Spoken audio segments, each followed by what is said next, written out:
Namaskara, everybody. I'm sharing the first recipe of oat series. So let's make steel cut oats spicy porridge. In a saucepan, add water. Once it starts to boil, add rock salt and add soaked and strained oats. Give it a stir.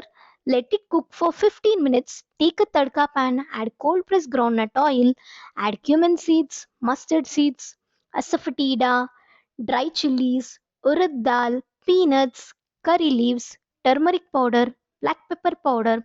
Pour the tadka over cooked oats. Give the oats the final stir, and your steel cut oat spicy porridge is ready to enjoy. Check the description for full recipe. Further, I have made a complete case study and benefits of oats. So don't forget to subscribe my YouTube channel. Thank you and bye bye.